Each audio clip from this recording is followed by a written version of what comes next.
making a waste-free future happen together.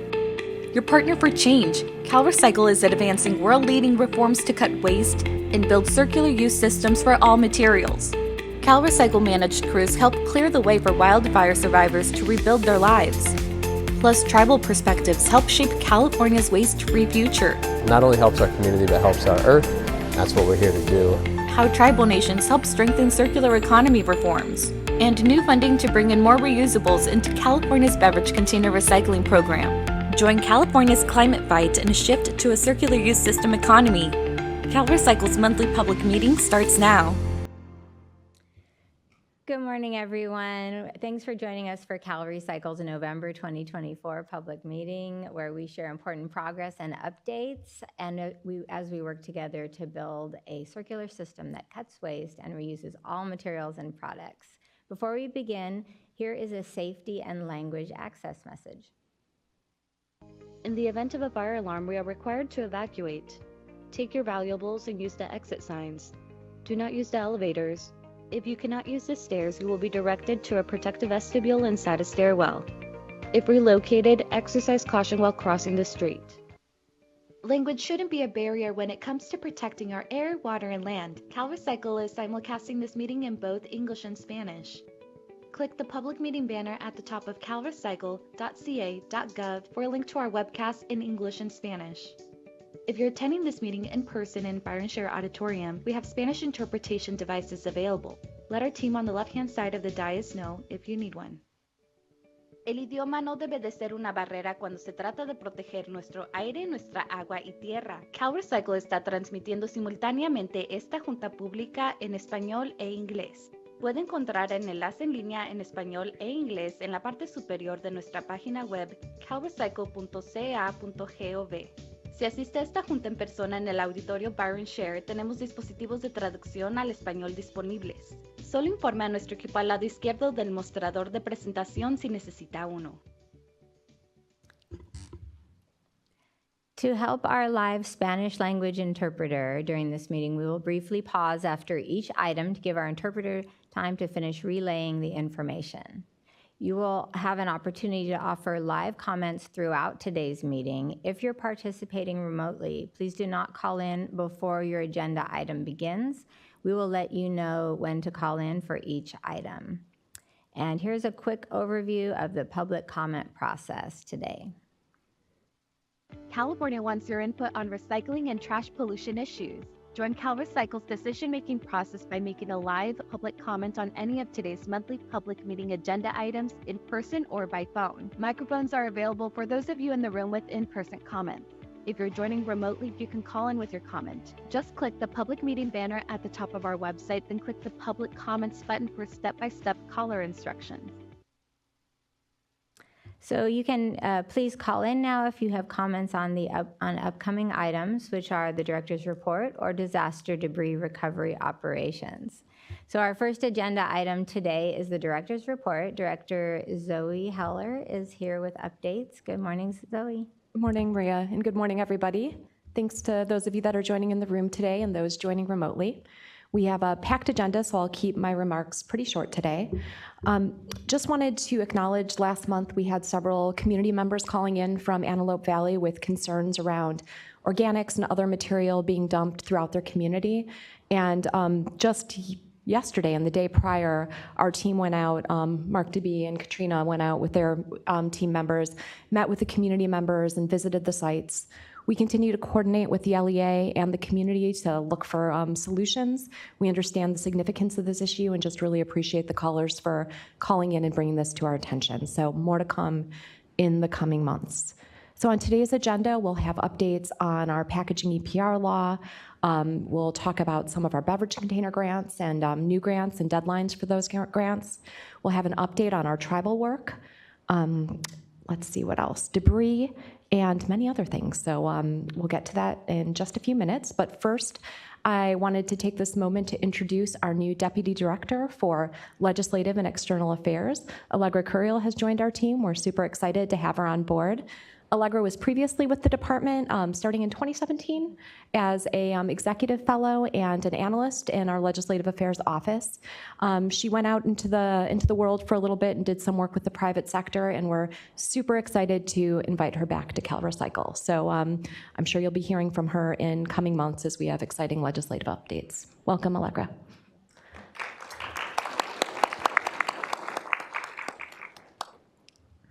So now, CalRecycle Deputy Director over Disaster Debris Recovery Operations, Jen Hogan, has some updates for us. Good morning, Jen. Good morning. Thanks, Zoe. So CalRecycle's incident management teams and contractors are currently deployed for structural debris and hazard tree removal on the Park, Thompson, and Burrell fire burn scars. We've also been mission tasked by Cal OES to conduct the cleanup for the Boyles fire in the city of Clear Lake. I just wanted to take a moment to recognize the impact on California citizens. Our sympathies go out to all those whose lives have been impacted by the wildfires this season, particularly those who have lost their homes. It's not lost on us that these events change the lives of impacted Californians forever, and we are proud to be a part of the state's multi-agency recovery team helping survivors move forward. CalRecycle is committed to our mission to expedite debris recovery so that homeowners can begin to rebuild, and we are honored to serve California in this space. Thank you.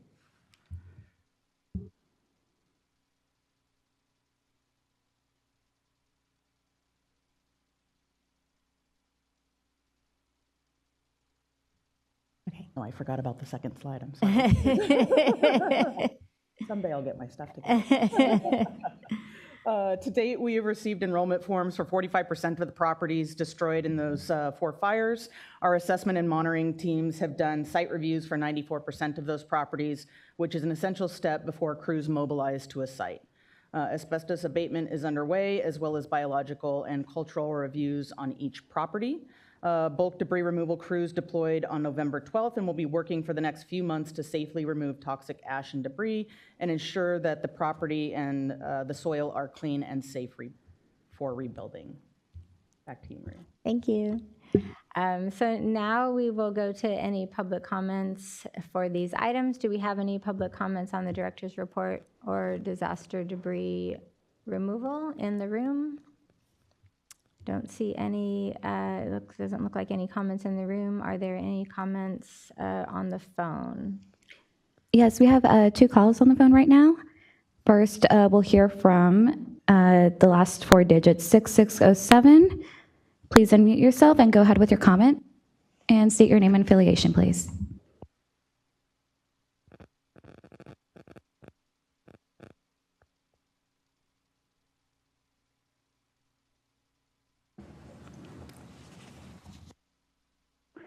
Yes, this is Leonard Lang. I have no comment at this time.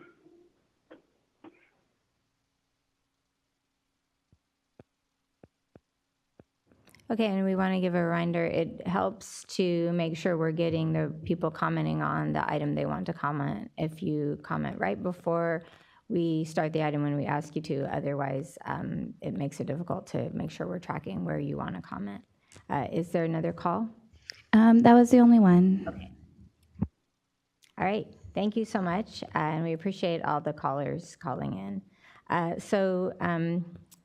Next, we are looking ahead to, please call in now for implementation updates on California's plastic pollution prevention law or dealer cooperative beverage container redemption reforms. Also, the extended producer responsibility program updates for carpet, pharmaceuticals, and sharps. And then the last area would to call in about, if you have a call or a comment, is the addition of battery-embedded products to CalRecycle's e-waste recycling program. So if you have a comment on any of those topics, feel free to call in right now. And now we will hand it off to the Division of Circular Economy Deputy Director, Michelle Martin, who's joining us now with these next agenda items. Good morning, Michelle. Good morning, everybody. CalRecycle held a 21-day written comment period let me start over. Written comment period for the proposed revisions to the Plastic Pollution Prevention and Packaging Producer Responsibility Act draft regulations. That ended on November 4th. Thanks to everyone who sent comments in. Staff are reviewing written feedback and considering changes to the draft regulations. We're currently in the 45-day public comment period for the draft program environmental impact report. Just a reminder, there'll be a public hearing today here in this room at the CalEPA headquarters building at 1 p.m.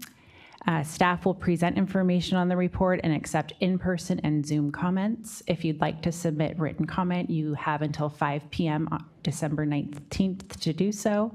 CalRecycle preferred method to submit comments is through the online portal. For more information on how to submit comments, please visit CalRecycle's SB54 webpage. The SB54 Advisory Board held 2 meetings this month on the 1st and the 15th. The next meeting is planned for December 13th, and check out CalRecycle's events calendar for more information. Moving on to dealer cooperative program updates, CalRecycle is advancing reforms to give Californians more options to cash in their beverage container deposits. Here's a quick video reminder of what dealer cooperatives are all about. Check it out. In 2025, the law changes for California grocery stores and beverage retailers. With new rules for redeeming beverage containers and new opportunities to bring in more customers, receive payments from the state, and join the movement to California's circular use waste-free future.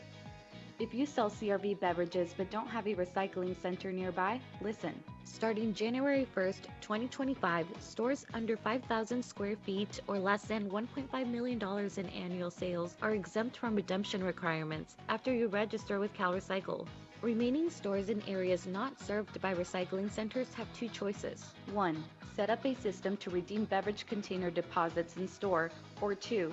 Create or join a nonprofit dealer cooperative to redeem beverage containers. The new dealer co-op option comes with state funding support for each container redeemed and flexibility to use new redemption methods like automated reverse vending machines, where consumers can feed in their beverage containers for payment.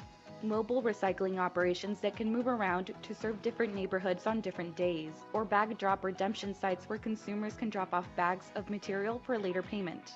Go to calrecycle.ca.gov to learn more about dealer co-ops.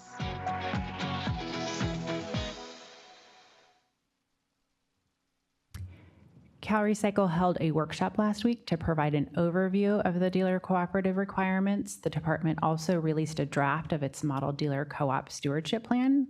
It breaks down the elements of a nonprofit dealer cooperative that must include to satisfy a stewardship plan requirements, including information on dealer partners, redemption methods, consumer convenience standards, and more. We're welcoming feedback on the draft model plan through December 2nd. Just email dealercoops@calrecycle.ca.gov, and you can find workshop materials on CalRecycle's Dealer Cooperatives webpage. A quick reminder that CalRecycle published a new textile stewardship webpage with information on the Responsible Textile Recovery Act and implementation progress. For latest updates, click the new listserv subscribe button on the textiles webpage or scan the QR code on your screen. If you have any questions, email textiles@calrecycle.ca.gov.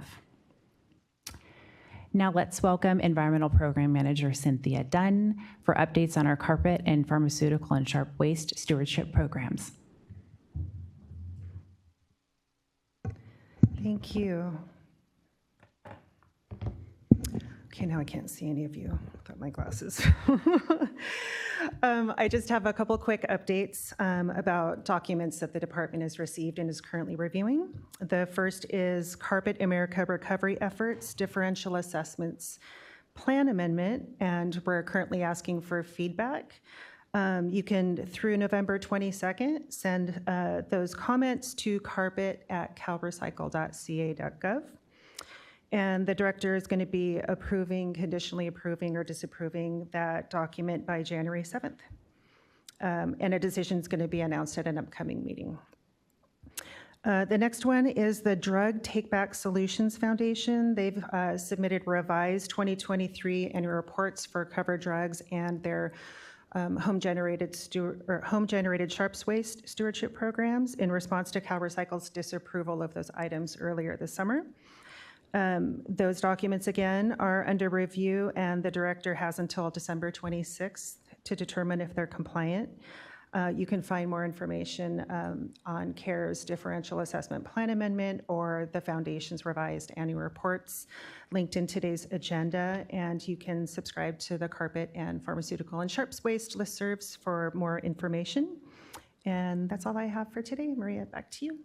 Thank you so much, Cynthia. So Materials Management and Local Assistance Deputy Director Kara Morgan will now introduce our next agenda item. Good morning, Kara. Good morning, everybody. Good to see you all. And for those of you who are online, thank you for being here. California's covered electronic waste management program is housed in the Materials Management and Local Assistance Division.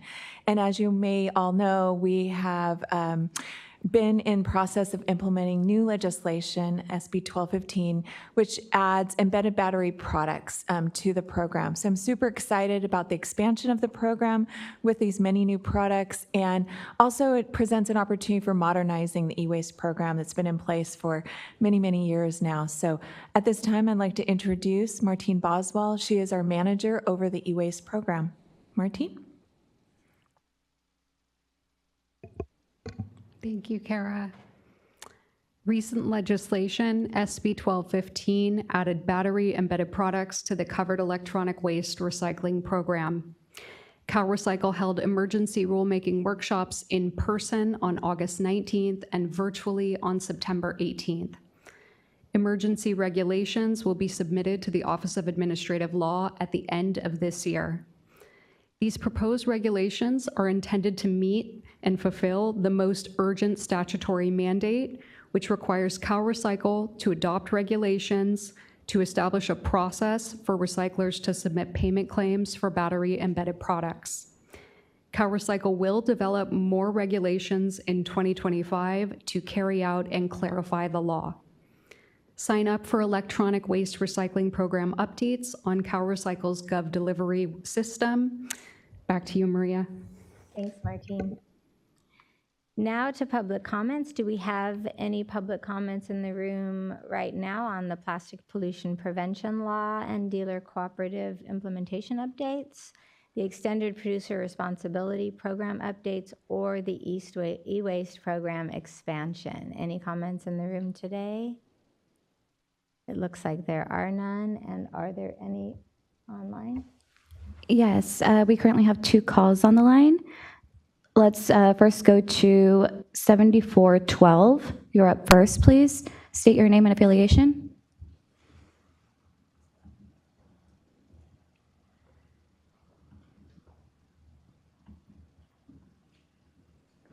Hello, this is Susan Collins from the Container Recycling Institute, and I appreciate the update on the dealer cooperatives.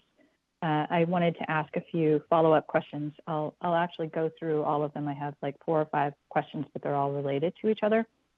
And it all has to do with when exactly are dealers or retailers expected to comply with the new program as you described it, either take back in store or join a dealer cooperative.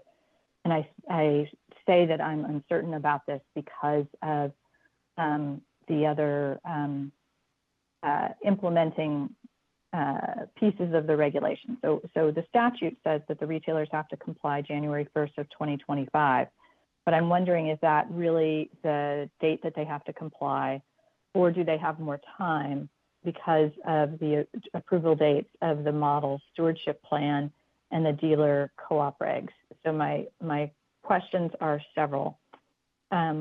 First is, when do the dealers have to comply? The second is, are the dealer co-op regulations fully approved, or is the approval process not yet through all of its stages?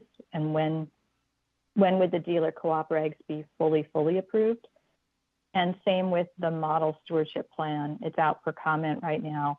When will the comment period be finished and that be amended and then fully approved? Thank you very much. Susan, thank you for your questions and for highlighting some of these issues. We're understanding that we're we have many concurrent regulatory processes going on with many new requirements for different participants in the program. So appreciate your ask for clarification because these are important questions. For your first question, when do dealers need to comply? You're right. As far as the statutory language, there is that requirement that by Jan 1, dealers are either redeeming in store or that they've joined a dealer cooperative. But we're understanding that, you know, we're still going through the process of dealer registration and that this is a significant change to the program. So with any of our programs, as we're realizing these significant changes, our interest is to, of course, provide that compliance assistance to bring those entities into compliance as quickly as we can, but also just to be transparent from the enforcement side of the house, utilize our enforcement discretion appropriately. So our hope is that in the very, very near future, the new ecosystem for beverage container redemption will be more clear, but we understand that there's a number of things that have to happen to get us to that point, from first off getting the dealers registered, all the dealers, finalizing the regulations, receiving the dealer cooperative plans, providing that assistance to dealers through that process, and ensuring that we have the information to best explain or to best represent, rather, what decision the dealers within California have made. So I'll stop there, but I'll check in with Amy or Michelle to see if they had anything they wanted to add to that.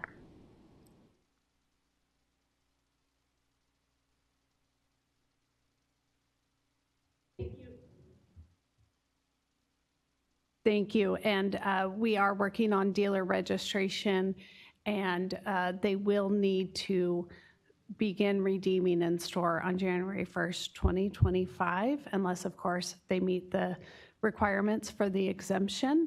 And then as dealer co-ops get finalized, that's when they will have the opportunity to switch over if that's what they choose. Thank you. Thank you, Amy. And then approval process for the dealer cooperative regulations, I can say that they have not been approved yet, but they are. We are working through our process, and as soon as we have an update on timing, we can provide that to you. I don't have that now, but our hope is that we can move this regulation package relatively quickly so that the dealer cooperatives have the certainty that they need to be able to move forward. And then the stewardship plans, Michelle, do you know the specifics there for the comment period? Yeah, so the model plans will be final when the regs are final. Thank you. Thank you for your question, Susan. Now moving on to the second caller, 1109. Please unmute and go ahead with your comment.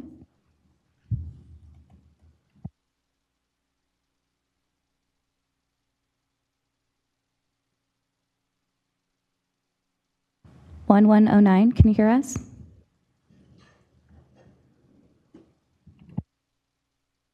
This is Heidi Sanborn with the National Stewardship Action Council. Thank you for taking my comments. Regarding item number 1 on SB 54, I know the law, because we were there when it was written, asked that expanded polystyrene data be delivered to CalRecycle by January 1st of next year. That's not that far away, 6 weeks, on whether they've hit the 25% recycling rate. And then also basically in the same date, which was probably not a great idea in the bill, is the date when it would be banned if they didn't hit that recycling rate. So I guess my question is, I'm hearing from a lot of people who are out doing organic site visits of restaurants that the restaurants have absolutely no idea that the EPS foodware could be banned early next year, and they're just proceeding to buy it. Should local governments be educating the restaurants about that? To the haulers, is it the pros' responsibility, et cetera? I guess that's a question. And then I have others. Heidi, thanks for your question. And, you know, this is one of the first compliance deadlines in Senate Bill 54, so we understand the significance of it. And I have received a lot of questions about this lately, so I'm just gonna, you clarified, but I'm also gonna clarify that requirement in statute, which is that producers of extended polystyrene packaging and food serviceware need to demonstrate to the department by Jan 1, 25 that they've achieved a 25% recycling rate.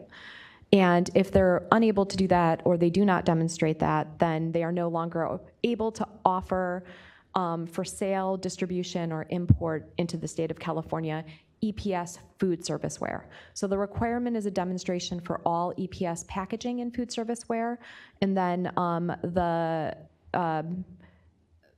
the compliance piece after that is specific to EPS food serviceware. So it's a little bit nuanced. And I hear you on both things happen at the same date, so that's just not feasible. So I think we had announced this at a public meeting several months back that our team had sent out notifications to the producers that we could find that we know are producing extended polystyrene to notify them of this requirement and to ask them to please provide us with that data. We anticipate we'll receive that data or receive something by Jan 1 that the department can take a look at, make a determination, and then figure out what the next steps are, the path forward from that point. So more to come after the first of the year when we know more. You had asked the question about food service establishments and the importance of them understanding these requirements under the law and what may happen past Jan 1.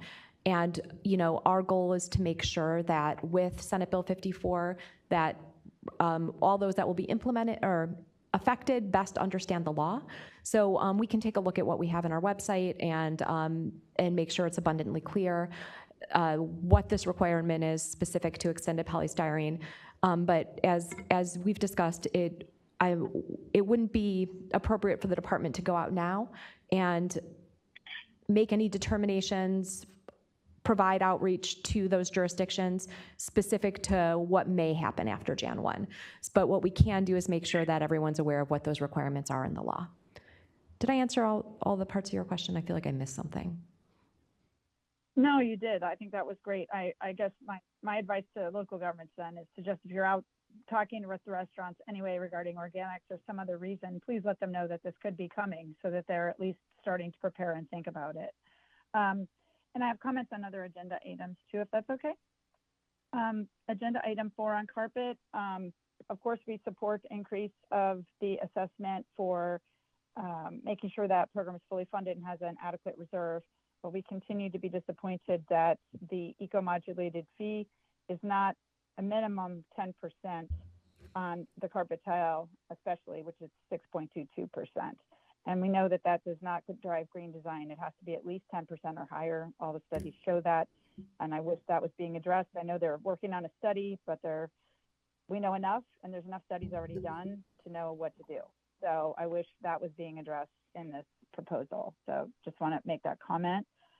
And we'll be submitting a letter on Friday, a joint comment letter, actually. And then on item number 5 on sharps, I want to let you know that we are hearing from multiple jurisdictions, from San Benito to Rancho Cucamonga to Sonoma, that the Med Project had apparently sent out a letter a week before they stopped reimbursing for sharps. They gave almost no notice to the local governments. And when, I worked very hard on that bill, the whole plan was that they get reimbursed or the costs get covered. They're allowed to switch how they do it, whether they're reimbursing or they're going to pick up the needles. But giving them a week's notice is not okay. They don't have time to review the contracts or do anything. And then they were also, feels like blackmail, honestly, to say Med Project is telling them we are not going to pay them for what they already did until they sign the new contract that we're okay to come pick up the needles. And that does not feel right to me at all.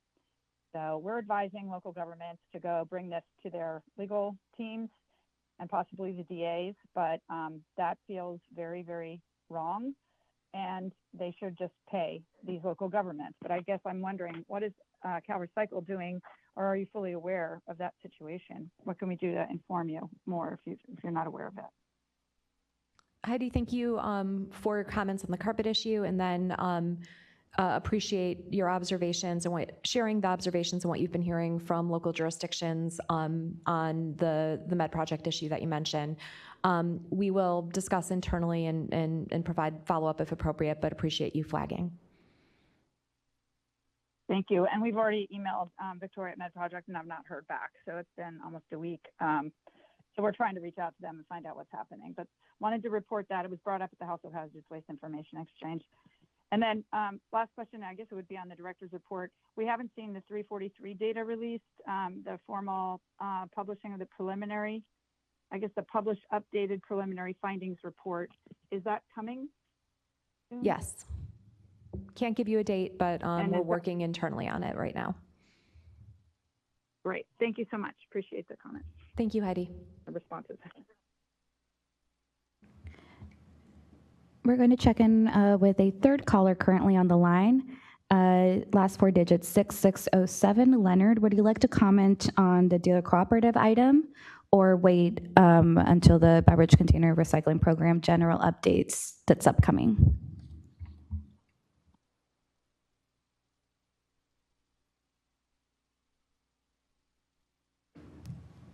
Okay, I think we can move on to the next section. Okay, thanks to everyone, and thank you to the callers. So looking ahead as we move forward, excuse me, if you have comments, please call in now. If you have comments on the tribal relations updates, our grants and loans programs, or the beverage container recycling program updates, and we will take those comments after this section. So November is Native American Heritage Month, and CalRecycle is proud to work closely with our tribal partners to integrate their perspectives in our programs and policies. Deputy Director Katrina Lenny Koenig leads CalRecycle's Office of Environmental Justice, Tribal Relations, Education, and Outreach. She joins us now with a closer look at some of that work. Good morning, Katrina. Thank you, Maria. My office works closely with tribal nations and as well as working with historically underserved communities to strengthen partnerships, improve access to resources, increase protections, and lessen environmental burdens through meaningful engagement. CalRecycle has been actively engaging with tribes this year to help inform and advance California's historic circular economy reforms. Let's take a look at this short video overview. Together with tribal nations, California is building a waste-free future with less trash and climate pollution and more repair, reuse, and repurposing. Mother Earth has just given over the years and given. It's time to start giving back. California honors Native American tribes' rich history and thoughtful stewardship of our planet's resources. The value system was within the land, and it's not, item or thing. You take care of it. You don't pollute it. California values tribal perspectives to help shape new ways to take on trash and climate pollution, like cutting single-use plastic and packaging waste. We're using natural fiber to replace plastics, single-use, packaging. Expanding edible food recovery and community composting for food sovereignty. Tribal communities have a natural food system that's 20,000 years old that sustained us for that long, and it didn't have any plastics at all. And connecting tribal businesses with state support to keep materials in use. We brought in $700,000 worth of CRV to our community so that it doesn't go into landfills. Tribal nations are key partners in California's move from a disposable, throwaway system to a circular reuse economy. Tribes are using their natural stewardship, their traditional knowledge to create economies. Not only helps our community, but helps our earth. That's what we're here to do.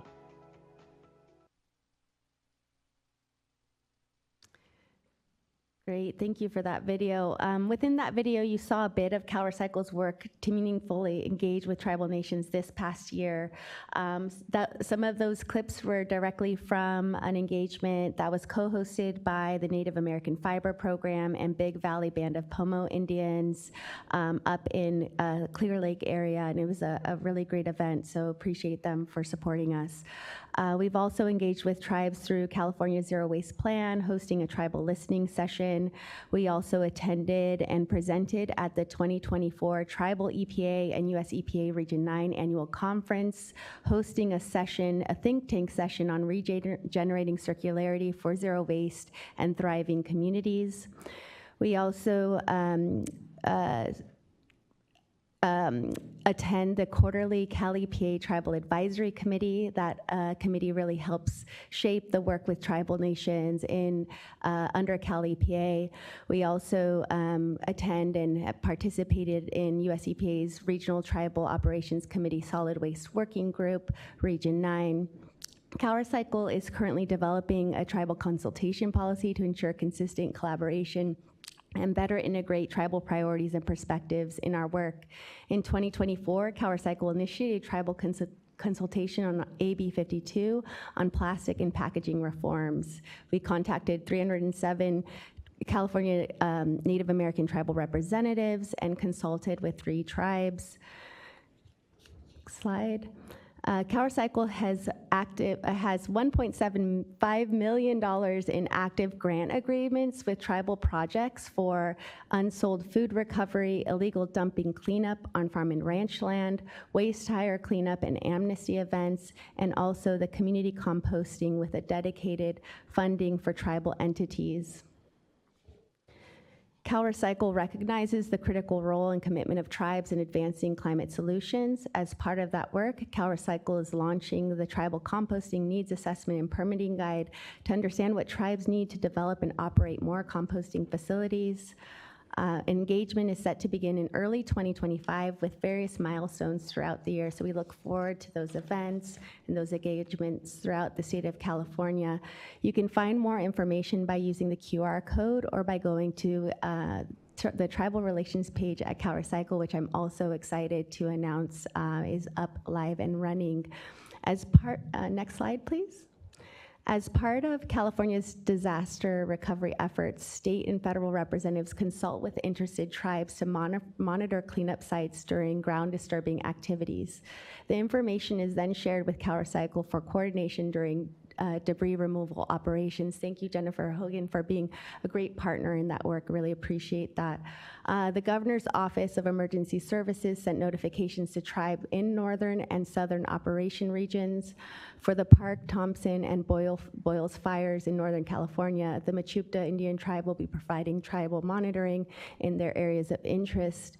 In the South, Cali OES is currently awaiting responses from tribes interested in the monitoring of the Borel fire cleanup. Just wanted to share that CalRecycle is really thankful for the opportunities to work alongside tribal nations and look forward to continued engagement on these critical issues. It's an honor to be doing this work, to be leading this work under my new office for CalRecycle, so I appreciate this role and opportunity. Thank you. Pass it back to Maria. Thank you, Katrina. We're so happy to have you here at CalRecycle doing the work you're doing. And next up, we have Deputy Director Michelle Martin back with a few grant application reminders. Okay, so applications for the Beverage Container Quality Infrastructure Grant Program closes today. We extended this due date a little bit. $47.5 million in funds are available for sorting infrastructure to create contamination-free streams of beverage container materials from curbside recycling or drop-off collection programs.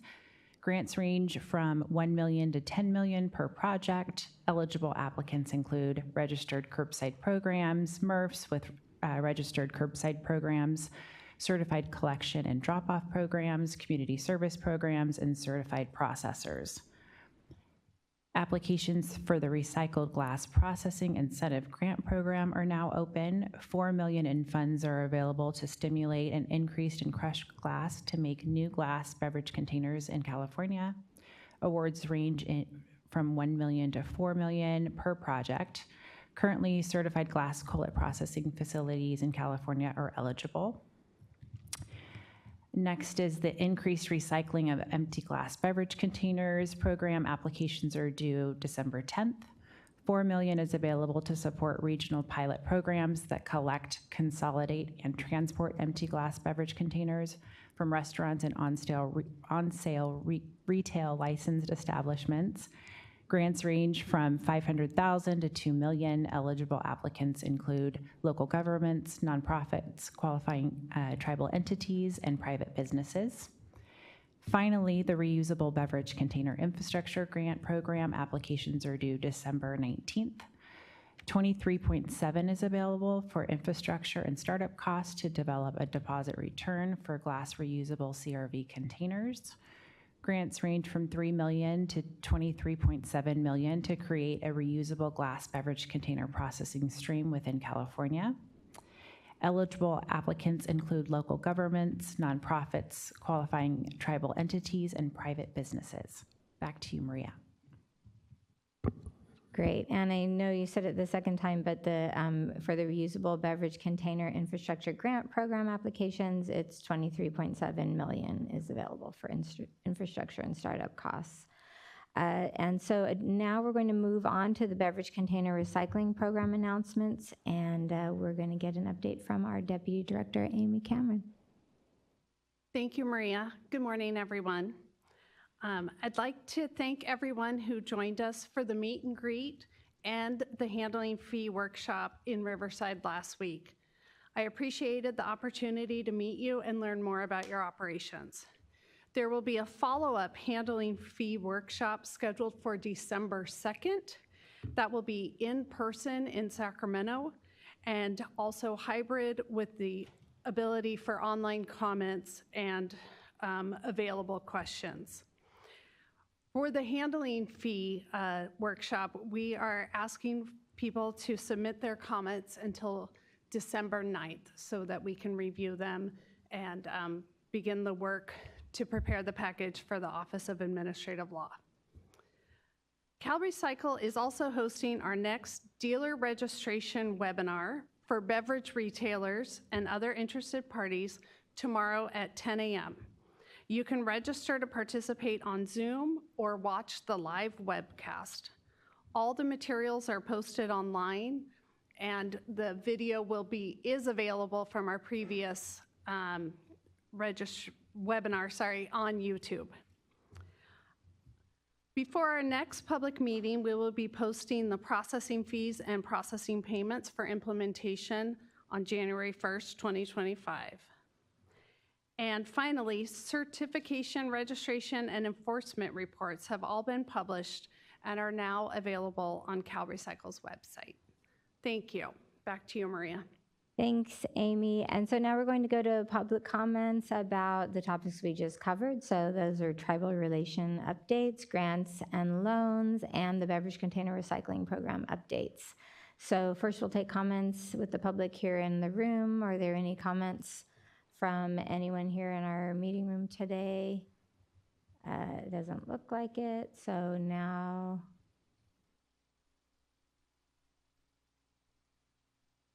oh, we do have a comment in the room. Oh, no, we don't. Sorry. I apologize. And Jessica, are there any comments on the phone? Yes, we still have a caller on the line, 6607. Please unmute if you have a comment.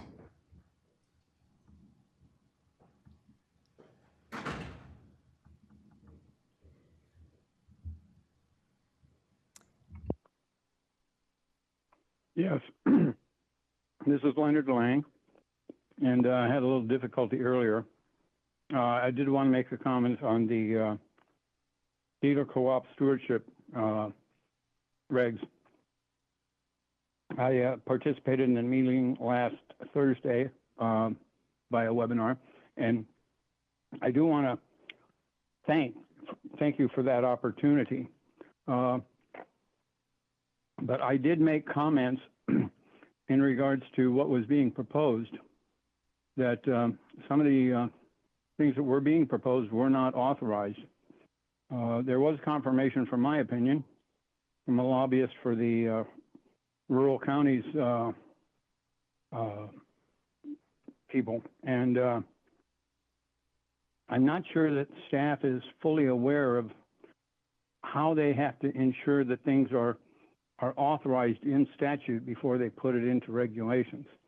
Having 30+ years experience of this, I have been successful in petitioning underground regulations, which what happens when things get through that were never authorized. So I thank you for the opportunity. I would like to add one other comment. There was also the meeting that Deputy Director for Recycling spoke about, Amy. last Thursday. And that was a Zoom meeting, and we were not able to participate and make comments via Zoom, which is what we've been come to be used to. We had to come up with some other system.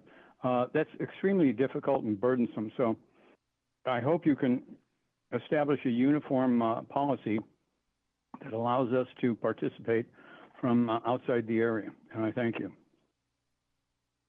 Leonard, thank you for your comments. And I want to acknowledge that the workshop that you're referring to, we held in Riverside County. And one of the reasons we did that was so that we could physically be available in more locations, since the vast majority of our workshops are held here in Sacramento. We will be having a follow-up workshop for handling fees, or another workshop for handling fees, December 2nd, is that right? And at that meeting, it'll be a full hybrid meeting like today, with the opportunity for callers to be able to participate. So we had some technical limitations, given that was a new location for us down south, and our hope is that we can meet and expand our outreach throughout the state, through our public meetings, through our workshops, et cetera, but still provide that level of engagement for remote participants. So thank you for acknowledging and for bearing with us as we're perfecting this process statewide.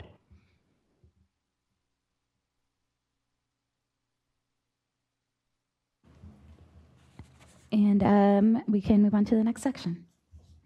Thank you, Jessica.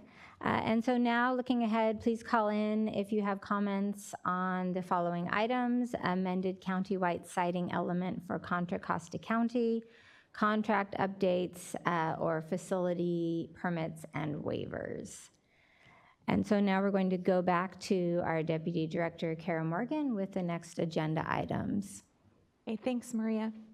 Contra Costa has amended its countywide siting element by adding the Raven SR transfer and processing facility and steam CO2 reformation facility, which is located in the city of Richmond.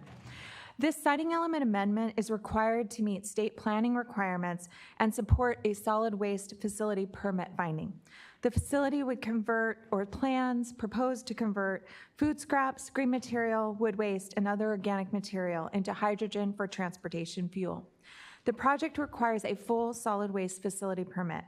The department received a completed countywide siting element amendment from the county on August 1st. Staff found that the updated submission is in line with all state requirements. Per the CEQA documentation provided by the City of Richmond, the project will incorporate mitigation measures. The City of Richmond requires the project to comply with the adopted mitigation monitoring or reporting program, and department action is needed by November 29th of this year.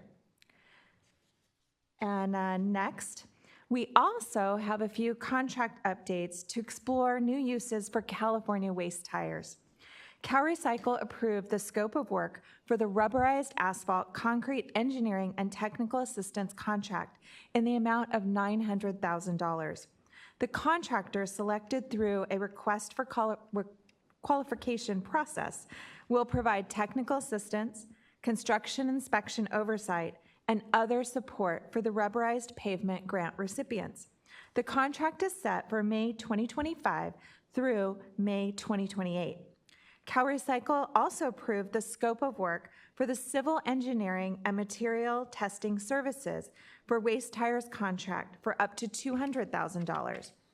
This is an interagency agreement with Chico State Enterprises for civil engineering, material testing to support CalRecycle's waste tire programs. The contractor will provide technical assistance to state and local government engineering firms, contractors working on tire-derived aggregate and rubberized asphalt concrete projects. This contract will run through February 2025 through 2028. And last but not least, CalRecycle approved the scope of work for the engineering and construction management services and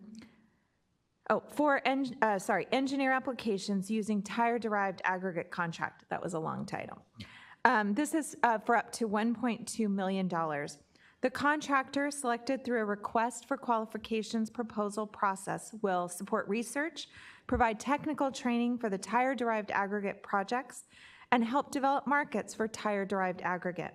This contract is set to run from February 2025 through 2028. Please see our agenda today for details on all of these three scopes of work. Back to you, Maria. Thank you, Kara. And next up is solid waste and tire facilities permits and emergency waiver updates. Here is a quick overview of California facility standards and statewide facility permit update from Environmental Program Manager Paulina Lawrence. Protecting the health of Californians and their land, food, water, and air is a big job. Local, state, and federal agencies play different roles to enforce public health and environmental safety standards. In California, solid waste local enforcement agencies process applications, issue and enforce permits for solid waste facilities. These include landfills, transfer stations, compost facilities, or similar operations. CalRecycle must verify permits are consistent with state requirements. Permits can only address areas within the authority of local enforcement agencies and CalRecycle. Check out the link below for more detailed information. Emergency waivers allow temporary changes to solid waste permit requirements in response to local or state disasters. Local enforcement agencies may approve the waivers, which are good for up to 120 days and may be extended. CalRecycle must review approved waivers and can condition, limit, suspend, or terminate them. Check out the link for more detailed information. For waste tire facilities, CalRecycle processes applications, issues and enforces waste tire permits. These include requirements to make sure tires are stored and processed in a way that reduces potential threats from fire and disease-carrying vectors like mosquitoes. Check out the link for more detailed information. Since last month's public meeting, the department concurred or issued the following. For Orange County, the department concurred on October 25th, 2024, a modified solid waste facilities permit for Rainbow Disposal Co. Inc., also known as Rainbow Transfer Recycling Inc. Action was needed October 28, 2024. For San Luis Obispo County, the department issued on November 5th, 2024, a revised compostable materials handling facility permit for B. Goodrow Inc. Action was needed December 13, 2024. CalRecycle is the enforcement agency for this jurisdiction.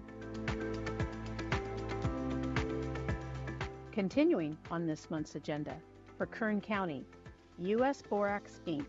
This is a modified solid waste facilities permit. Action is needed December 31st, 2024. For Riverside County, Coachella Valley Compost. This is a revised solid waste facilities permit. Action is needed November 23rd, 2024. For Madera County, USA Tire Recycling. This is a new minor waste tire facility permit. Action is needed February 19th, 2025. For Monterey County, Monison Lane Material Recycling Center. This is a new minor waste tire facility permit. Action is needed February 26, 2025. For Merced County, Highway 59 Landfill. This is a revised solid waste facilities permit. Action is needed December 24, 2024. For Monterey County, Converted Organics LLC. This is a modified solid waste facilities permit. Action is needed December 29, 2024. For Monterey County, AgroThrive Inc. This is a revised solid waste facilities permit. Action is needed December 29, 2024. For Imperial County, Salton City Solid Waste Site. This is a modified solid waste facilities permit. Action is needed December 8, 2024. New to this month's agenda, for Los Angeles County, Azusa Transfer and Material Recovery Facility. This is a modified solid waste facilities permit. Action is needed December 20th, 2024. Preliminary review of the permit package indicates the following proposed change. Remove the permitted tonnage limits associated with each stream of material received. while keeping the permitted maximum tonnage of 3,800 tons per day the same. For San Bernardino County, Cal Portland Oro Grande Cement Plant. This is an EMSW conversion facility, and this is a new solid waste facilities permit. Action is needed December 23rd, 2024. Preliminary review of the permit package indicates the following proposed design parameters. The proposed activity will be an engineered municipal solid waste, or EMSW, conversion facility. The permitted hours of operations will be 24 hours a day, 7 days a week. The permitted maximum tonnage will be 500 tons per day.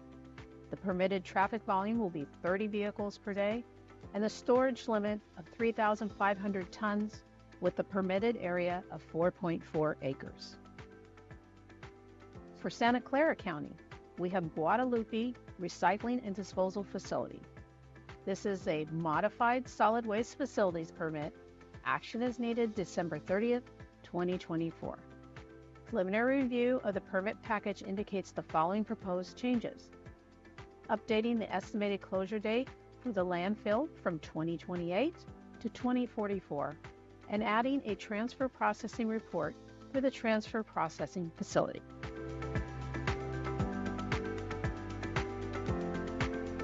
New and not on this month's agenda for Los Angeles County, EDCO Recycling and Transfer.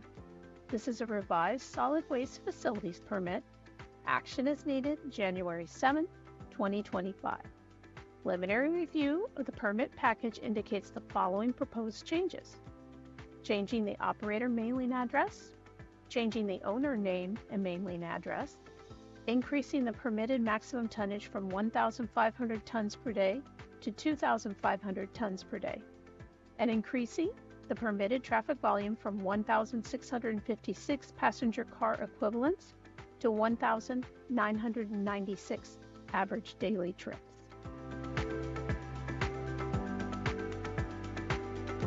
Waivers received since the October public monthly meeting for Los Angeles County. We have several emergency waivers. This one is for Lancaster Landfill and Recycling Center. On October 9, 2024, the Los Angeles County Department of Public Health, local enforcement agency, granted an emergency waiver of the permitted maximum tonnage until February 6, 2025. This is due to the emergency resulting from the bridge fire.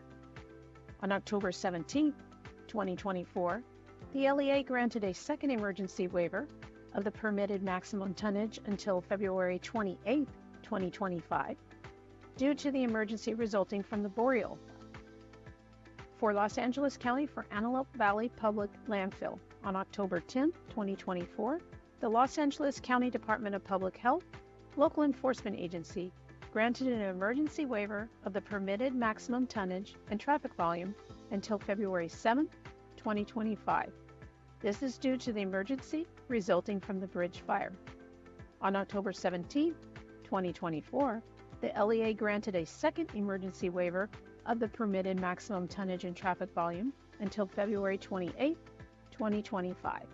This is due to the emergency resulting from the boreal fire.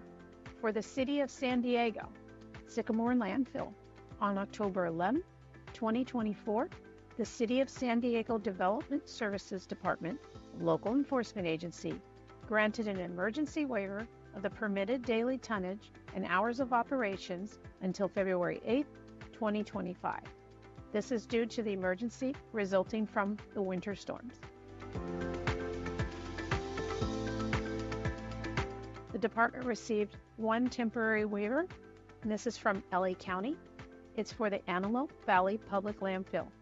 On October 17, 2024, the Los Angeles County Department of Public Health, local enforcement agency, issued a stipulated agreement that allows the temporary waiver of solid waste facility permit terms 4B, 4C, and 17A9 pertaining to the permitted hours of operations and permitted maximum tonnage until January 15, 2025. This is due to a temporary emergency.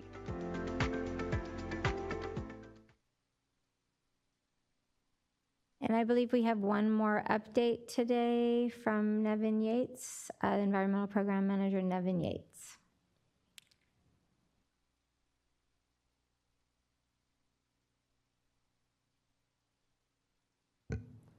So just one update to the new and not on the agenda portion of the video, and that is for EDCO, Recycling and Transfer, Los Angeles County. And it is a new action date of January 14th, 2025. That's it. Thanks. Great. Okay, and you can find more information on any of today's agenda items by going to CalRecycle's homepage at calrecycle.ca.gov and click the banner at the top of that homepage if you're watching the webcast live. If you're watching the meeting recording, you can find the link halfway down CalRecycle's homepage for the link to the agenda and associated public notices, and there should be the agenda, and within a few days we'll have recordings as well.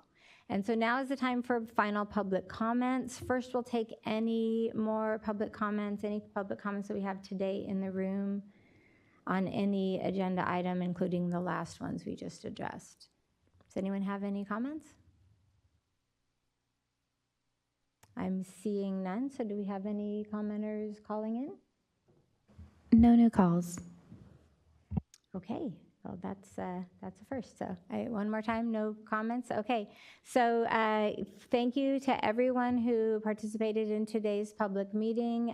Again, you can find the recordings of the meeting very soon, usually within the week or next week, on our YouTube channel. And then please follow our social media platforms and please sign up for our GovDelivery email list for any updates on various programs.